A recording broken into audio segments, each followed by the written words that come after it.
Hello dear student, उम्मीद है आप स्वस्थ होंगे। Career point Namli YouTube channel पर आपका बहुत बहुत स्वागत है। कक्षा 10वीं महत्वपूर्ण प्रश्नों की श्रृंखला का 5वां वीडियो आपके लिए प्रस्तुत है। अगर आप चाहते हैं मेरे द्वारा डेली के वीडियो आपके लिए बनाए जाएं, इंपॉर्टेंट प्रश्न बनाए जाएं, तो कमेंट में यस कीजिए और ज़्यादा से ज़्यादा बच्चों के साथ शेयर कीजिए। तो चलिए स्टूडेंट, आज का हमारा पहला प्रश्न दिया गया है, उसका सॉल्यूशन करते हैं। ध्यानपूर्वक पढ़ते हैं क्या दिया गया है। दो संख्याओं का अंतर 26 है और एक संख्या दूसरी संख्या की 3 गुनी है। एक संख्या जो है वह क्या है, दूसरी संख्या की। जिस प्रश्न में जिस शब्द के बाद में की जुड़ा होता है उसे हमें x मानना होता है। हम लिखेंगे माना कि दूसरी संख्या के पीछे की लिखा है, तो हम लिखेंगे माना कि दूसरी संख्या x है। दूसरी संख्या x है तो पहली संख्या क्या प्राप्त हो जाएगी। प्रश्न में क्या दिया था, एक संख्या दूसरी संख्या की 3 गुनी, तो पहली संख्या दूसरी संख्या की कितनी है, 3 गुनी है। यानी कि पहली संख्या क्या हो गई, 3 का x में गुणा करेंगे 3x। ठीक है, अब प्रश्नों को और आगे पढ़ते हैं, इसलिए हम लिखेंगे प्रश्नानुसार, यानी प्रश्न के अनुसार। क्या दिया गया प्रश्न में, दो संख्याओं का अंतर 26 है। क्या दिया गया प्रश्न में, दो संख्याओं का अंतर 26 है। कितना दिया दोनों संख्याओं का अंतर, 26। बताइए पहली संख्या क्या है, 3x, दूसरी संख्या क्या है, x। दोनों का अंतर, अंतर का अर्थ होता है घटाव, जो हमें कितना दे रखा है, 26। इसको आगे हल करते हैं। बताइए 3x में से x जाएगा, कितना बचेगा, 2x, बराबर में कितना है, 26। इस इक्वेशन को अगर हम देखें तो किसका मान ज्ञात करना है, x का। x को अगर हम अकेला छोड़ेंगे, 2 गुणे का है, बराबर के उधर जाएगा तो क्या हो जाएगा, 26 के बटे में चला जाएगा। गुणे का अर्थ क्या होता है, गुणे का उल्टा क्या होता है, भाग होता है। 2 से कट जाएगा, 2 एकम 2, 2 तिया 6। अतः हमें यहाँ से x का मान प्राप्त हो गया है। कितना मान प्राप्त हुआ, x का 13। अब हमसे प्रश्न में क्या पूछा था, उन्हें ज्ञात कीजिए। उन्हें यानी कि पहली संख्या को और दूसरी संख्या को ज्ञात कीजिए। तो हम लिखेंगे, तो पहली संख्या, बताइए पहली संख्या हमारी क्या थी, पहली संख्या थी हमारी 3 गुणा x, 3 गुणा x, 3 ऐसा कैसा गुणा x का मान कितना था, 13। गुणा करेंगे, 13 का 3 में गुणा करेंगे तो 13 तिया 39। अतः हम कह सकते हैं कि हमें पहली संख्या कितनी प्राप्त हुई है, 39 प्राप्त हुई है। चलिए अब हम ज्ञात करते हैं दूसरी संख्या। दूसरी संख्या क्या मान रखी है हमने, x। तो हम लिखेंगे तथा दूसरी संख्या, दूसरी संख्या कितनी दे रखी थी, x। और x का मान हमें कितना प्राप्त हुआ है, x का मान प्राप्त हुआ है 13। अतः हम कह सकते हैं कि दूसरी संख्या क्या प्राप्त हुई हमको, 13। इस तरह से आज का पहला प्रश्न सॉल्व हुआ। चलिए अब हम हमारा दूसरा प्रश्न हल करते हैं कि क्या क्या दिया हुआ है। निम्नलिखित आंकड़े 225 बिजली उपकरणों के प्रेक्षित जीवन काल। जीवन काल का अर्थ यह है कि जो बिजली के उपकरण थे वह कितने समय तक जीवित रहे, इसकी सूचना निम्नलिखित आंकड़ों में हमें दे रखी है। अच्छा, इसको पढ़ने का तरीका क्या होती है, यानी कि 20 बिजली उपकरण थे जो जीवन काल कितना था घंटों में, 0 से लेकर 20 वर्ष तक। ऐसे ही अन्य उपकरण और उनके जीवन काल हमें इस आंकड़ों के अंदर हमें प्रस्तुत किया गया है। हमसे प्रश्न में क्या पूछा है, इसका बहुलक ज्ञात कीजिए। क्या ज्ञात करना है हमें, बहुलक ज्ञात करना है। बहुलक ज्ञात करना है तो आप बारंबारता को देखिए। बारंबारता में सबसे अधिकतम मान कौन सा है, सबसे अधिकतम मान है कितना, 65। जो अधिकतम मान होता है वही क्या होता है, F1। क्या होता है अधिकतम मान, F1। और इसकी जो वर्ग अंतराल है उसका जो न्यूनतम मान होता है वह होता है हमारा L। क्या होता है हमारा न्यूनतम मान, L। तो अभी मैंने क्या कहा, बारंबारता का सबसे अधिकतम मान 65 है तो वह है F1। F1 का वर्ग अंतराल जिसमें आता है उसका न्यूनतम मान क्या होता है, L। F1 से पहले आने वाला जो होता है वह होता है F0।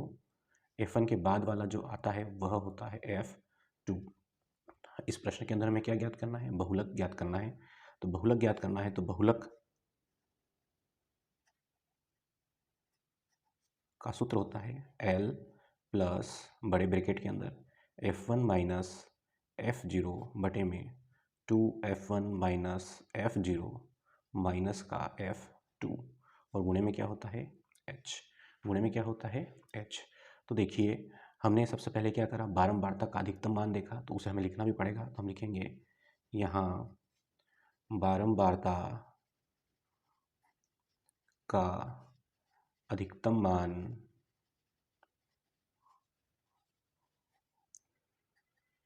65 है, जिसका वर्ग अंतराल, बताइए वर्ग अंतराल क्या है 65 का वर्ग अंतराल? 60 से 80, 60 से 80 है। इसलिए हमें यहाँ पर कुछ मान प्राप्त होंगे। हमें यहाँ पर क्या क्या मान प्राप्त होंगे वह देखते हैं। हमें यहाँ क्या क्या मान प्राप्त होते हैं। F1 65, L 60, F1 से पहले वाला F0 57, F1 के बाद वाला F2 38, और इस वर्ग अंतराल के अंदर कितने कितने का अंतर है? 20-20 का अंतर है। इसलिए h का मान कितना हमें प्राप्त होगा? 20। जो हमें सारे मान प्राप्त हुए हैं, हमें बहुलक के सूत्र के अंदर मान रखने हैं और हमें हमारा उत्तर प्राप्त कर लेना है। जैसे कि L कितना दिया हुआ है? 60 plus F1 65 minus F0 57 upon में 2 F1 का मान कितना है? F1 का मान दे रखा है हमें 65, इन दोनों के बीच में कोई निशान नहीं तो गुणे का, माइनस F0 57 माइनस F2 38, सभी हम मान रख रहे हैं और गुणे में कितना है? h का मान कितना है? 20। चलिए इसको आगे हल करते हैं। 60 प्लस, सबसे पहला काम होता है हम ब्रैकेट को हल करें। 65 में से 57 को घटाएंगे, 8 बटे में ब्रैकेट के अंदर नीचे सॉल्यूशन करते समय ध्यान रखिएगा पहले गुणा किया जाता है फिर जोड़ घटाव करेंगे। पहले गुणा करेंगे, 65 का डबल कितना होता है? 130। एक जैसे चिन्हों को जोड़ेंगे, 8 और 7 15, हासिल 1, 3 और 5 8 और 1 9, बड़ा चिन्ह माइनस का, गुणे में कितना है? 20। आगे हल करेंगे, 60 प्लस 8 बटे में 130 में से 95 को घटाया जाएगा, 95 500 और 30 कितना हो गया? 35 बचेगा, और गुणे में कितना है? 20।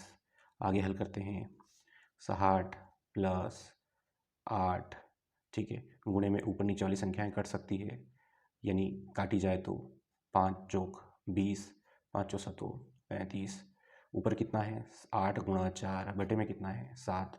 इसको हल करते हैं, 60 प्लस 8 का गुणा 4 में करेंगे 32 बटे में कितना है? 7। इसको आगे हल करते हैं, 60 प्लस 32 में किसका भाग देना है? 7 का। चलिए साइड में 7 का भाग दे लेते हैं। 7 का पहाड़ा बोलिए, 32 से कम आ जाए, 7 चौक 28, कितना शेष रहा? 4। 7 के पहाड़े में 4 नहीं आएगा तो दशमलव लगाएंगे, कितना हो जाएगा? 0। 7 पंजे 35, कितना बचा? 5, दशमलव लगी हुई 1 0 लगा देंगे, 7 7 कितना हो जाएगा? 49। इसी तरह आगे कंटिन्यू चलता रहेगा। हमारे पास कितना आया? 4.57।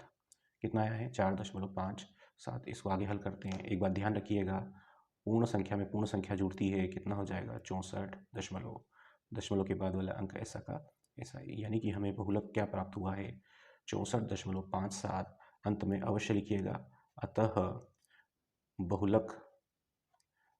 बहुलक जीवन काल हमसे पूछा था, जो कितना आया है? 64.57 होगा। अतः यह हमारा दूसरा प्रश्न हल हुआ। चलिए आज का हम हमारा तीसरा प्रश्न हल करते हैं। पहले प्रश्न को पढ़ लेते, क्या दिया गया है? बिंदुओं a, b और -a, -b का मध्य बिंदु ज्ञात कीजिए। दो बिंदुओं का हमें मध्य बिंदु ज्ञात करना है। जैसे कि मैं कहूँ, पहला बिंदु a है, उसके मान है a, b। दूसरा बिंदु b है, जिसके मान है -a, -b। तो इन बिंदुओं को अगर मिला दिया जाए तो इसके बीच में स्थित एक मध्य बिंदु है। उस मध्य बिंदु x, y, यानी कि x और y का हमें मान ज्ञात करना है। हमें क्या ज्ञात करना है? मध्य बिंदु ज्ञात करना है।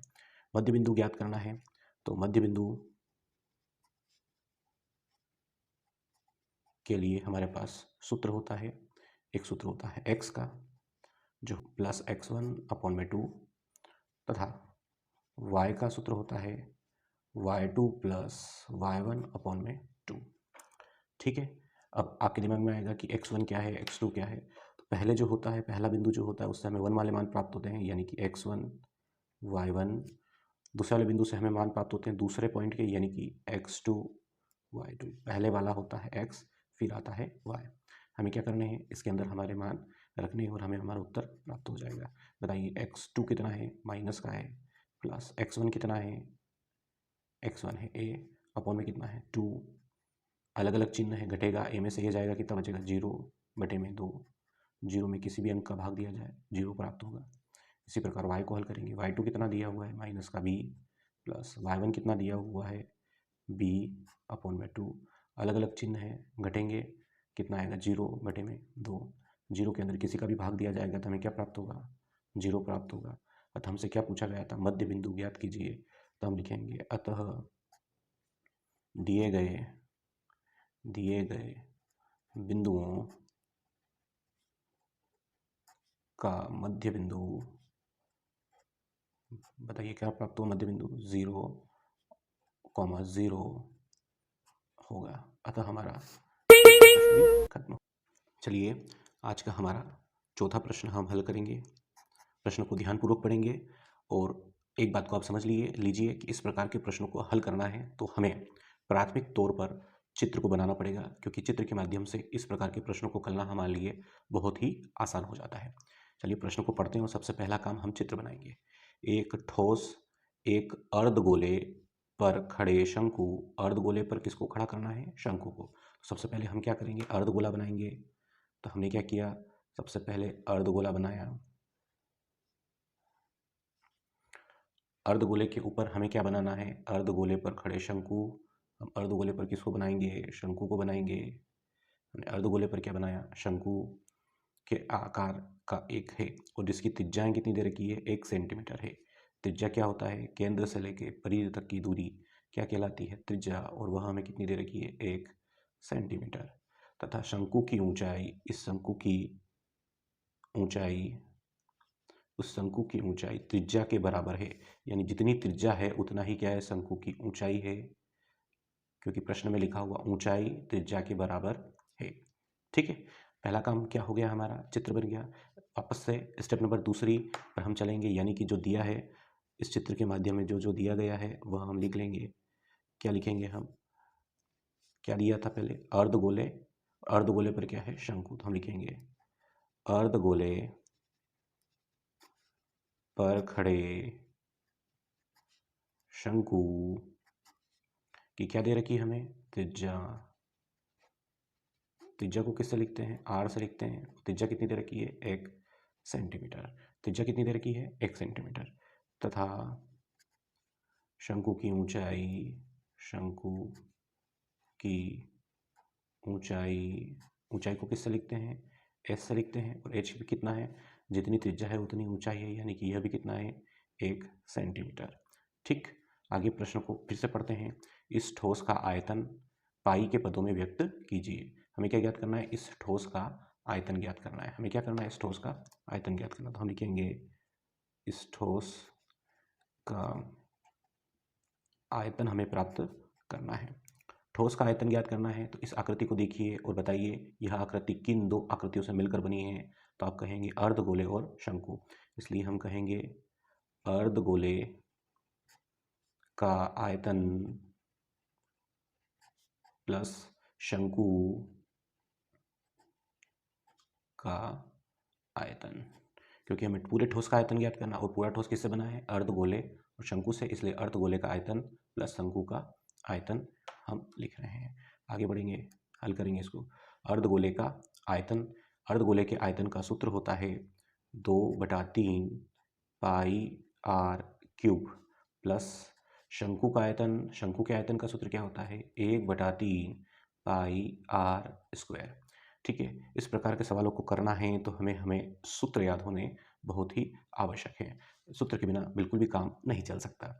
चलिए आगे हल करते हैं, देखते हैं इसमें से क्या चीज़ें कॉमन निकाली जा सकती है। अगर हम कॉमन निकाल लेंगे तो हमारे लिए सवाल करना क्या हो जाएगा, बहुत ही आसान। देखते हैं यहाँ से हम क्या क्या चीज़ें कॉमन निकाल सकते हैं। जैसे कि बात की जाए, पाई दोनों जगह है, निकाल लिया मैंने बाहर। 3 बटे में है दोनों जगह, 3 को भी ले लिया बाहर। आर 3 बार है, आर 2 बार है। अच्छा 2 बार है, 3 बार है तो अवश्य यहाँ पर 2 बार तो होगा ही, यानी आर स्क्वायर भी हमने क्या करा, कॉमन ले लिया। देखते हैं यहाँ से कितना बचा, 2, 3 तो बाहर चला गया, पाई बाहर चला गया, आर 3 बार था, 2 बार चला गया, 1 बार बचा। यहाँ पर देखते हैं 1, 3 बाहर चला गया, पाई बाहर चला गया, आर स्क्वायर बाहर चला गया। आगे इसको हल करते हैं। पाई का मान हमें नहीं रखना है क्योंकि हमें प्रश्न में कहा गया था आयतन जो ज्ञात करना वो किसके पदों में ज्ञात करना है, पाई के पदों में। पाई के पदों में तभी आएगा जब हम पाई का मान नहीं रखेंगे, पाई को ऐसा का ऐसा ही रहने देंगे। आर यानी कि त्रिज्या, त्रिज्या कितनी दे रखी है, देखिए आकृति के अंदर त्रिज्या 1 सेंटीमीटर है, हमने इसकी जगह पर लिखा 1 स्क्वायर था तो स्क्वायर करा, बटे में कितना है 3, 2, आर का मान कितना है 1, कोष्टक के अंदर रखना है मान हमें +1, कोष्टक बंद। आगे हल करते हैं। पाई 1 का वर्ग करोगे कितना रहेगा, 1 ही रहेगा, बटे में कितना है 3, कोष्टक खुलेगा तो क्या होता है गुणा, 2 का 1 में गुणा करेंगे 2 + 1 ऐसा कैसा। इसको आगे हल करते हैं। पाई का 1 में गुणा करेंगे तो पाई ही रहेगा, बटे में 3, कोष्टक को हल करो, 2 में 1 जोड़ेंगे तो 3 और कोष्टक खुलता है तो क्या होता है गुणा। ठीक, गुणे में तो ऊपर नीचे वाली संख्याएं कट सकती है, यानी हमारा उत्तर कितना प्राप्त हो गया है 3। अतः हम कह सकते हैं कि ये जो ठोस आकृति है इसका आयतन हमें जो प्राप्त हुआ वह कितना प्राप्त हुआ है